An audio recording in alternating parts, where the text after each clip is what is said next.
Hello అండి, అందరికీ నమస్తే. Welcome back to our channel. ఇవాళ రెసిపీ వచ్చేసి చాలా ఈజీ సింపుల్గా చేసుకునే పల్లీ చట్నీ అండి. మరి హడావిడిగా ఎప్పుడైనా మనం టిఫిన్స్ చేసుకున్నప్పుడు చట్నీ అనేది ప్రిపేర్ చేసుకోవాలి అనుకున్నప్పుడు ఈ విధంగా ఈ చట్నీని ట్రై చేయండి. చాలా తక్కువ ఇంగ్రీడియంట్స్తో చాలా సింపుల్గా చేసేసుకోవచ్చు.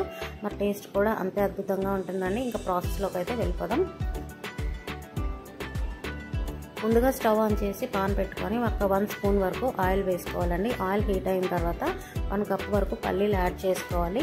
అలాగే ఒక రెమ్మ కరివేపాకు, అలాగే ఒక 10 పచ్చిమిర్చి అనేవి నేను యాడ్ చేస్తున్నానండి. మీరు క్వాంటిటీ బట్టి ఇంక్రీజ్ చేసుకోవాలి. అలాగే ఒక 1/2 స్పూన్ వరకు జీలకర్ర కూడా వేసి మంచిగా ఫ్రై చేసుకోవాలండి. అలాగే ఒక 6 వెల్లుల్లి రెబ్బలు కూడా వేసుకున్నాను నేను. సో సిమ్లో పెట్టి మంచిగా ఫ్రై చేసుకోవాలి.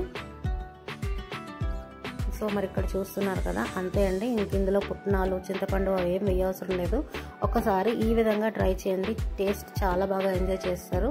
మరి హడావుడిగా టిఫిన్స్ చేసుకున్నప్పుడు చట్నీ కావాలి కదా, మరి అలాంటప్పుడు ఇది ట్రై చేయండి. చాలా చాలా బాగుంటుంది. మరి అలాగే ఇందులోకి రుచికి తగ్గ సాల్ట్ అనేది వేసుకొని తగినంత వాటర్ పోసుకుంటూ గ్రైండ్ చేసుకోవాలండి. మరి ఇది ఇడ్లీల్లోకే కాదు, దోశల్లోకైనా ఏ టిఫిన్స్లోకైనా కూడా చాలా పర్ఫెక్ట్గా కుదురుతుందండి. మరి ఇక్కడ చూస్తున్నట్టయితే ఈ విధంగా గ్రైండ్ చేసుకున్నాను. మీకు కావాలంటే కొంచెం వాటర్ పోసి పలుచగా కూడా చేసుకోవచ్చు.